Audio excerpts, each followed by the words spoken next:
Miserable and marriage should never be used in the same sentence. I'm Leslie Dories, your marriage coach, and I'm going to tell you why. Most people, when they get married, want to be with their partners. And what they don't recognize, in fact, 70% of couples have no idea of what it is that they're getting into, because most of the time they're caught up in that in love phase, which is actually just the first stage. And that in love feeling, which is wonderful, I'm all for it, it is not designed to last. And this seems to come as a big surprise to most people.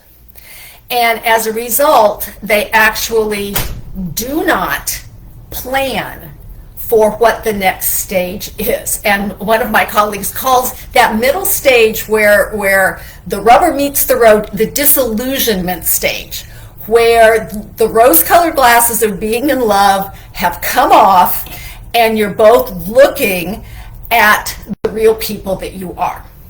Now, I'm not going to say that, any relationship is going to face challenges.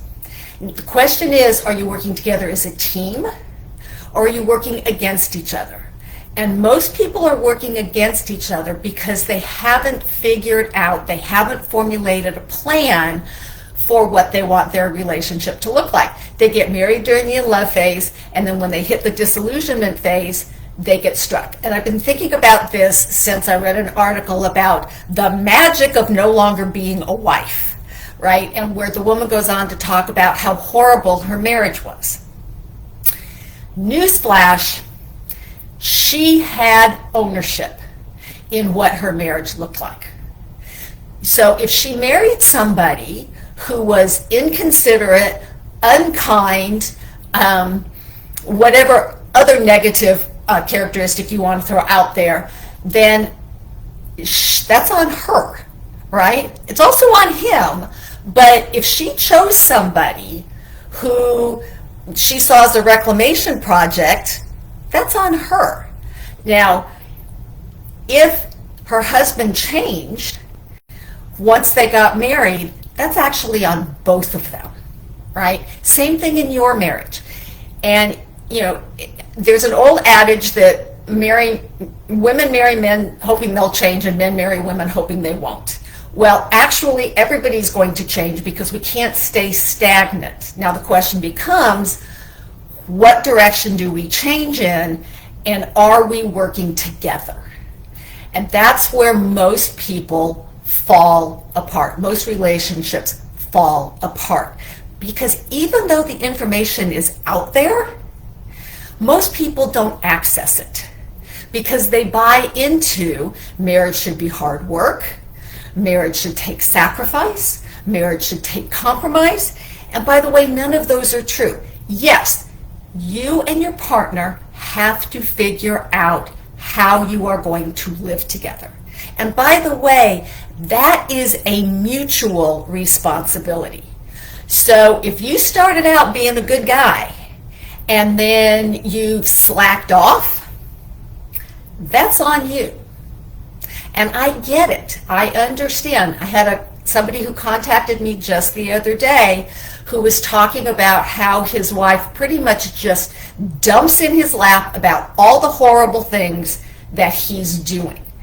And this was in response to an article I wrote about the importance of listening. Now, when I advise people to listen to try to understand where their partner is coming from, that doesn't mean that you just have to sit there like a doormat and take any and everything. It also doesn't mean you get into an argument.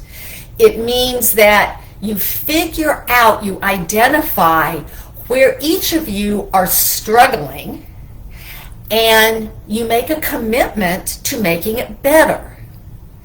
And I was having this conversation with my sister. I was talking to her about my philosophy about not helping around the house. Because when somebody asks for your help, there's an implication that it's their responsibility. And as far as I'm concerned, anybody who lives in a house who's over the age of 2 has some responsibility in keeping it going. And the conversation we were having was, well, what if there are different standards? And by the way, there's almost always going to be different standards. And the answer to that is you negotiate, you talk about it. You know, just because my husband might have a higher standard on some area than I do, or vice versa, if we love each other, we will make the effort to meet that standard. Now, we may decide, I don't want to meet that standard in that particular thing, that's okay, but we just can't abdicate responsibility. And if you're noting, guys, the one thing that people need to be able to do is to communicate calmly and clearly with each other. Not yelling, not complaining, not blaming, not withholding, not withdrawing. Actually have conversations. And if you want to know how to do that, the steps are really quite simple. They're not necessarily easy because you have to unlearn and relearn things.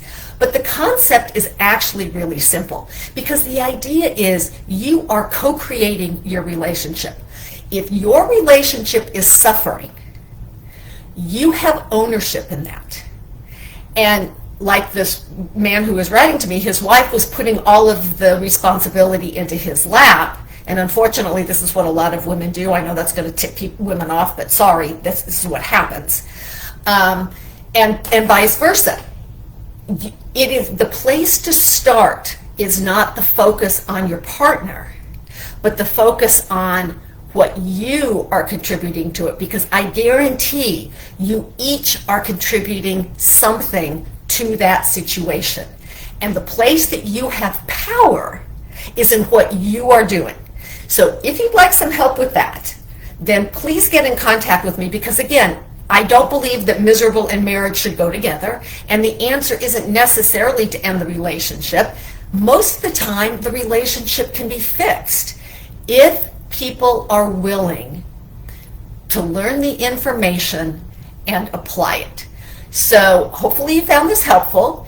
Please subscribe to the channel, and if you're interested in learning more, please contact me. You can reach me at Lesli, Lesli, at foundationscoachingnc.com. That's FOUNDATIONS, coaching, N as in Nancy, C as in Charlie.com, or instant message me on Facebook. And until next week, stay loving.